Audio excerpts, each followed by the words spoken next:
ಈಗ ಫ್ರ್ಯಾಕ್ಷನ್ಗಳನ್ನ simple denominator ಇದ್ದಾಗ ಯಾವ ಥರ ಕೂಡೋದು ಅಂತ ಹೇಳ್ತೇನೆ. ಇವಾಗ ಯಾವ ಥರ ಕೂಡೋದು, 1/2 + 1/4 + 3/4 ಅಂತ ಕೊಟ್ಟವ್ರೆ. ಇದರ ಅರ್ಥ ಏನು? ಹಾಫ್ ಅಂದರೆ ಅರ್ಧದಷ್ಟು ಸೇಬು ಅಂತ. 1/4 ಅಂದರೆ ಒಂದು ಸೇಬಲ್ಲಿ 4 ಪೀಸ್ಗಳು ಮಾಡವ್ರೆ, ಅದರಲ್ಲಿ 1 ಪೀಸು, ಇದರಲ್ಲೂ 4 ಪೀಸ್ ಮಾಡವ್ರೆ, ಅದರಲ್ಲಿ 3 ಪೀಸು ಅಂತ. ಇವಾಗ ಹೆಂಗೆ ಕೂಡೋದು? ಇದರಲ್ಲಿ ದೊಡ್ಡ ದೊಡ್ಡ ಪೀಸ್ ಆಯ್ತು, ಅರ್ಧದ ಪೀಸು, ಅದರಲ್ಲಿ ಕಾಲು ಭಾಗದ ಪೀಸು. ಹಂಗಾಗಿ ಅರ್ಧ ಇರೋ ಸೇಬನ್ನ ಇದನ್ನು 4 ಪೀಸ್ಗಳು ಮಾಡಬೇಕು. ಇದು 4 ಪೀಸ್ ಇದ್ದಾಗ ಏನಾಯ್ತದ? ಅರ್ಧ ಇರೋ ಪೀಸು 2 ಅಷ್ಟು ಆಯ್ತದ. ಒಂದು ಸೇಬ್ 4 ಪೀಸ್ ಆದಾಗ 2 ಇರೋದು 4 ಆಯ್ತದ. ಅದೇ ಥರ ಒಂದಿರೋದು 2ರಷ್ಟು ಆಯ್ತದ, 2/4. ಅರ್ಧ ಸೇಬೆ ಹಾಫ್ ಇರೋದು 2/4 ಅಂತ ಆಯ್ತದ, +1/4 + 3/4 ಅಂತ ಆಯ್ತದ. ಇವಾಗ ಎಷ್ಟಿರೋದು? ಎಲ್ಲದರಲ್ಲೂ ಡಿನಾಮಿನೇಟರ್ 4 ಐತೆ. ಹಂಗಂದ್ರೆ ಎಲ್ಲ ಸೇಬಿನ ಪೀಸ್ಗಳು ಕಾಲು ಭಾಗ ಐತೆ.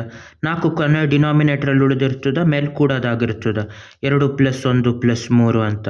ಇವಾಗ ಎಷ್ಟಾಯ್ತದೆ? ಇದು 2 + 3 5, 5 + 1 6, 6/4 ಅಂತ ಆಗಿರ್ತದೆ. ಇಲ್ಲ ಇದ್ರಿಂದ ಡಿವೈಡ್ ಮಾಡಿದ್ರೆ 6 ಪೀಸ್ಗಳೈತೆ.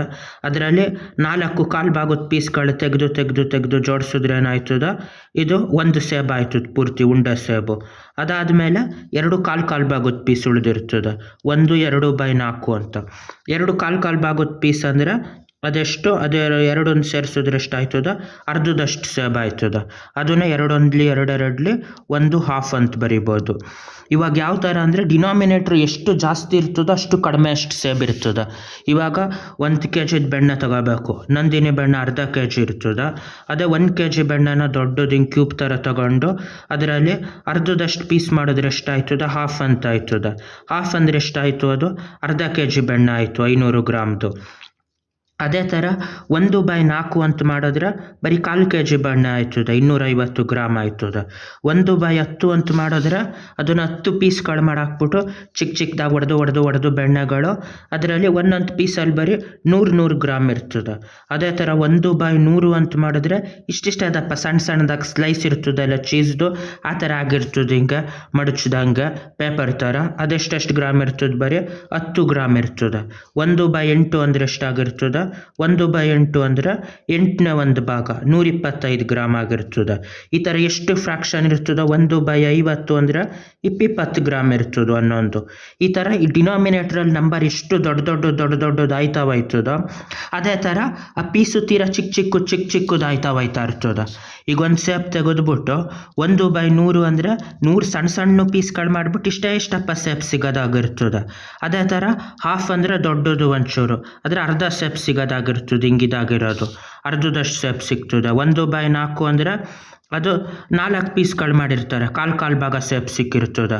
1/8 ಅಂದರೆ ಕಾಲು ಭಾಗದಲ್ಲಿ ಇನ್ನೂ ಪೀಸ್ಗಳಾಗಿ ಚಿಕ್ಕ ಪೀಸ್ ಸಿಗೋದಾಗಿರ್ತದೆ.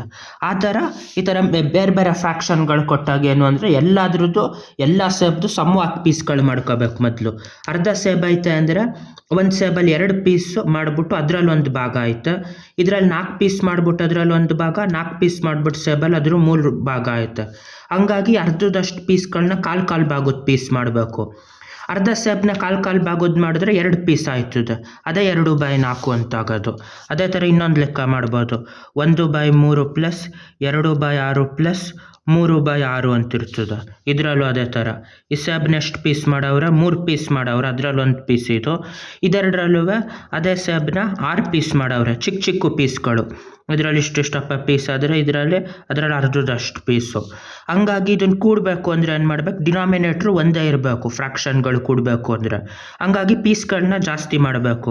ಈ 3 ಪೀಸ್ ಇರೋದನ್ನ 6 ಪೀಸಾಗಿ ಹೊಡಿಬೇಕು. ಅಲ್ಲಿಗೆ 3ರಲ್ಲಿ 1 ಪೀಸ್ ಇದ್ದಿದ್ದು ಎಲ್ಲ ಪೀಸ್ಗಳು 2 ಆಯಿತು. ಆವಾಗ 3 ಪೀಸ್ಗಳಲ್ಲಿ ಈಗಿರೋ 1 ಪೀಸ್ ಏನಾಯ್ತದ? ಅದು 2 ಆಯ್ತದೆ. 2/6 + 2/6 + 3/6. ಡಿನಾಮಿನೇಟ್ರ್ ಒಂದೇ ಇರೋದು ಅಂದರೆ ಎಲ್ಲ ಸೇಬು ಸಮವಾಗಿ ಪೀಸ್ಗಳೈತೆ ಅಂತ. ಹಂಗಾಗಿ ಕೆಳಗಡೆ 6 ತಗೊಬಿಟ್ಟು ಅದನ್ನು ಕೂಡಬೇಕು. 2 + 2 + 3, 2 2 4, 4 + 3 7, 7/6. 7/6 ಇಂಪ್ರಾಪರ್ ಫ್ರಾಕ್ಷನ್ ಆಗೈತೆ. ಇದನ್ನು ಮಿಕ್ಸ್ಡ್ ಆಗಿ ಹೆಂಗೆ ಅಂದ್ರೆ 7 ಪೀಸ್ ಐತೆ, ಅದರಲ್ಲಿ 6 ಪೀಸ್ ತೆಗೆದ್ರೆ ಒಂದು ಉಂಡೆ ಸೇಬ್ ಆಗಿರ್ತದೆ. ಅದೇ ಥರ ಇನ್ನೂ ಎಕ್ಸ್ಟ್ರಾ ಇನ್ನೊಂದು ಪೀಸ್ ಉಳಿದಿರ್ತದೆ, ಚಿಕ್ಕದೊಂದೇ ಒಂದು 6ನೇ ಒಂದು ಭಾಗದ ಪೀಸ್ ಅದು. ಇದು ಒಂದು ಅದನ್ನು 1/6 ಒಂದು ಉಂಡೆ ಸೇಬ್ ಐತೆ 6 ಪೀಸ್ಗಳು ಸೇರಿಸಿ. ಇನ್ನೊಂದು 1/6 ಅಷ್ಟು 6 ಪೀಸಲ್ಲಿ ಒಂದು ಭಾಗದಷ್ಟು ಐತೆ ಅಂತ.